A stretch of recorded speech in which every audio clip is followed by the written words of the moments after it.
Aloha, everyone. This is Mitchell Ornelas, osteopathic resident physician here in Seattle, Washington. Um, Here coming at you again for another journal video for our Indigenous Minded YouTube channel. Thank you, everyone, for tuning in. Let's get right to it. So this past week, I started work. Let's see.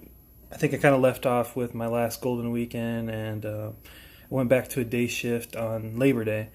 And so since it was a holiday and I'm working, I actually got another part of my program. I think I mentioned this last time. I get an extra PTO day, so that was good.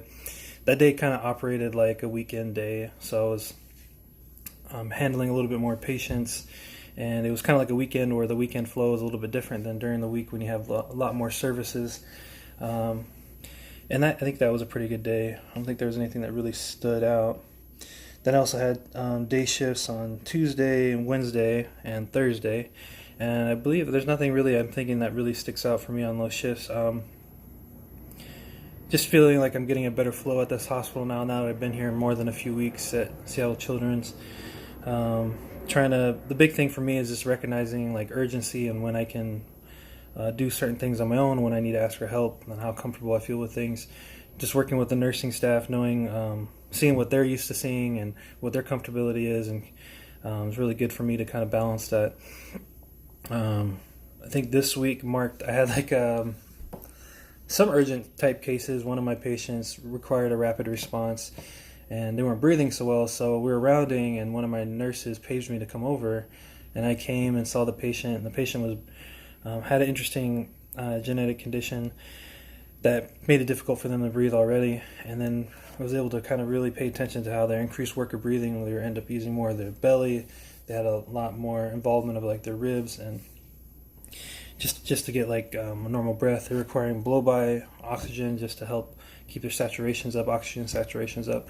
And then my upper ended up calling me, and I was kind of trying to relay the message, and we ended up getting another senior that was available as like kind of like a resource for the team. And we ended up needing to step the patient up to the PICU, and it involved bringing the whole rapid response team, a lot of different nurses, ICU docs, and eventually needed to put this patient on high flow oxygen. Nasal cannula.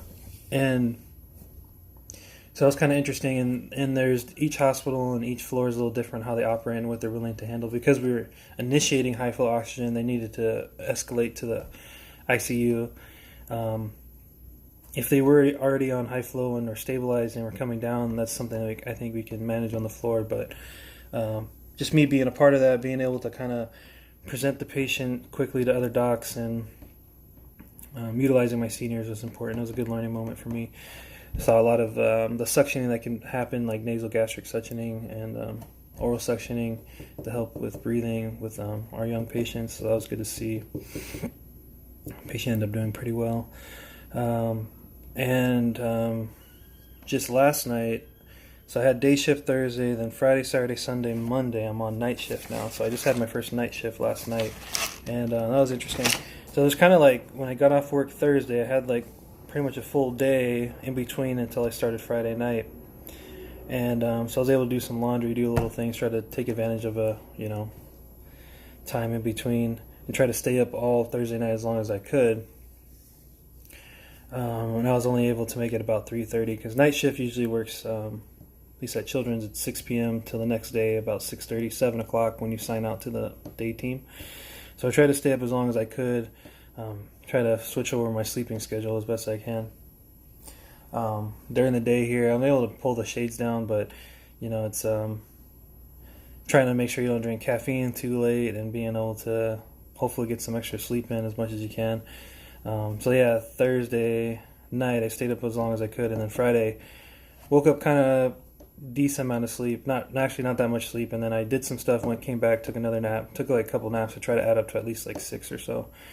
And last night went pretty well. I was lucky to have it's me and upper, and then I had a sub-I medical student, 4th year medical student. I was able to handle a good amount of patients as well. So I was covering my team, Team 2, and also Team 1. And so now I was able to see a lot more admissions, and then my team only had a few admissions, and Team 1 had a lot. And so the med student is not going to be there tonight, so it's just going to be me and the upper. So I'll be taking all the admissions with her, between team 1 and team 2, and it just kind of depends on what comes in the emergency department, what comes to the teams. The team 1 is mostly general medicine and also like endocrine as far as our team. Team 2 is general medicine, like liver and gastrointestinal, so those are the kind of things we typically see. So it's good for me to be able to go in emergency departments and see how that flow is and how to put in orders and come up with a differential and things like that. And I was able to answer some calls and just trying to handle a lot of patients at night. You're kind of just seeing over a lot of patients that you might not be familiar with early at all, and sign out and try to read as much as you can about them. And things come up that you got to be able to try to answer. And knowing what needs to be handled now and what can be kind of put off till the day shift when they have more time to do things is kind of a style too, and a flow to understand. But yeah, so that was pretty much this week. And like I said, I still have a night shift tonight, tomorrow, and the next day.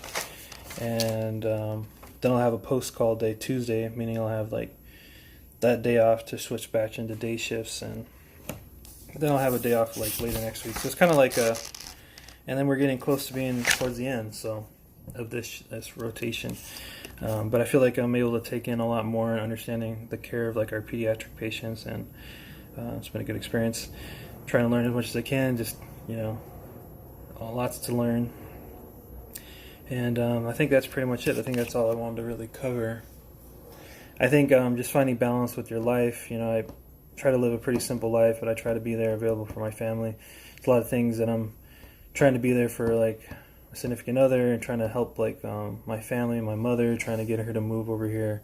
And I'm lucky to have like my sister and other people, like we can work together to do our parts to help as much as we can. And I don't have kids, but I'm very busy, and then like some of my sisters have kids and are very busy too, so it's just trying to figure out how we can help each other to make things happen, and trying to stay positive, look at the positive things, and be thankful. And I think are the important ways to work through it.